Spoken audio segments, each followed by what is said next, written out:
The Philadelphia Eagles are not just going to let anybody on this 53-man roster. Already some crazy moves.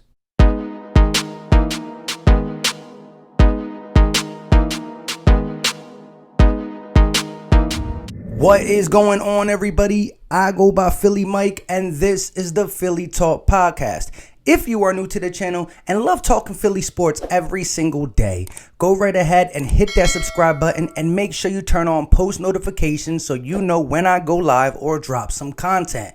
On that note, if you are surprised by some of the moves the Eagles made and or the Alshon Jeffery news, smash that like button. With all that being said, let's jump into today's topic. Real quick before I get into this video, I'm not sure when this is going to upload because after filming it, I gotta run out real quick before I upload it. But if it's out before 4:30 Eastern time, make sure you tune in to LB's channel where all the Philly content creators, at least 6 of us, will be going live. Go check it out, 4:30 Eastern time. But now to the content. This was a crazy day so far already. Sharif Miller, Joe Osman, Sidney Jones, Rasul Douglas, Raekwon Williams, a bunch of guys released. But the shocker was the Sidney Jones and Rasul Douglas. Now, I knew one of these guys were going to get cut, and I was for either one of them, but I thought they were going to keep one. I mean, they did extend Craig James yesterday to a contract, but we're not really happy with how he plays at the cornerback position. I know he's pretty good in special teams, but wow.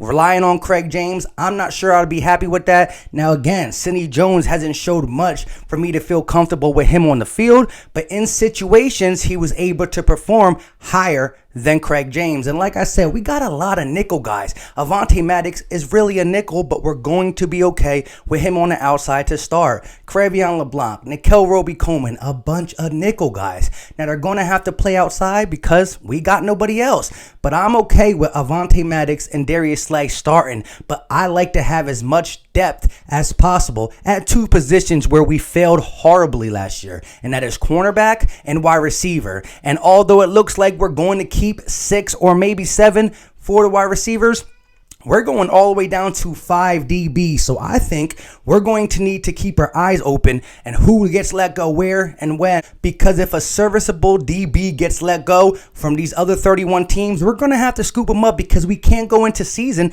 with only 5 defensive backs. 1 or 2 injuries, we can't even play a dime piece. So I think we're going to have to keep our eyes open for that. And if you ask me, I'm not a big believer in Sidney Jones, but it was the last year of his rookie contract. Why not keep him, let Rasul go, and again, let him get healthy. We're not relying on him to come into the game to save us. No, we want Avonte Maddox and Darius Slay and Nickell Robey-Coleman, and you can mix and match guys like Cre'Von LeBlanc in there and only keep him in case of an emergency. But now, at 24 years old, he's released from the Philadelphia Eagles. A high story that fell all the way down. And like I said, I wasn't counting on him to come in and lock people up, but I thought he was going to be left on the bench for 1 more year because you really had nothing to lose. However, we extended Craig James, and we'll see how his role is in the secondary because I know he got beat a lot too.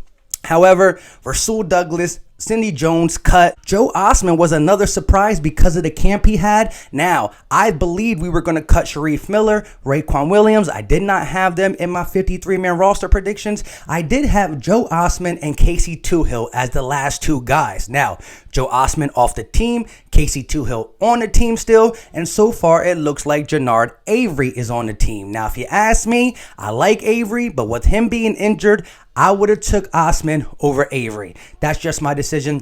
And lastly, the guy that Howie Roseman and Doug Peterson said, we're going to get this guy on the field as soon as he comes back healthy. And oh, by the way, he's looking pretty good. He lost weight. He did this. He did that. Now the rumors surface right back up that the Eagles are trying to trade Alshon Jeffery. And we've been trying to trade him since last year, and it hasn't been done. For the simple fact, nobody's going to trade for a 30-year-old guy who has a 9.91 or almost a 10 million or 9-point-something million dollar base salary, who has a Liz Frank. Like, until we can prove that he can come out and play healthy, nobody's even going to consider a $9 million salary 30 years old, Liz Frag, that's out of the question. And here's my take on Alshon Jeffery. If he could ever get back to fully healthy, not okay healthy, fully healthy, he would contribute on any team because he still got that skill.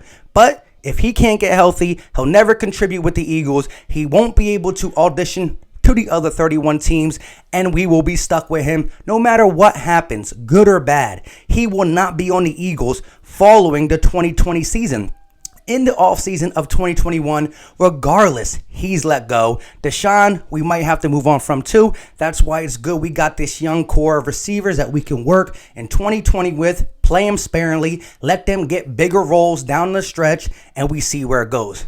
With all that being said, that's all I got for you today. It's crazy. The Alshon news, all these cuts. I am worried about the DB position. We have to keep our eyes open to whoever these other 31 teams let go because we need at least one body. 6 DBs, not 5 going into the season. On that note, let me know your thoughts in the comment section about the Alshon news, the Sidney Jones, the Joe Osman, the Rasul Douglas. Give me all your thoughts. And if this is up before 4:30, come through to LB's channel. You know what time it is. We out.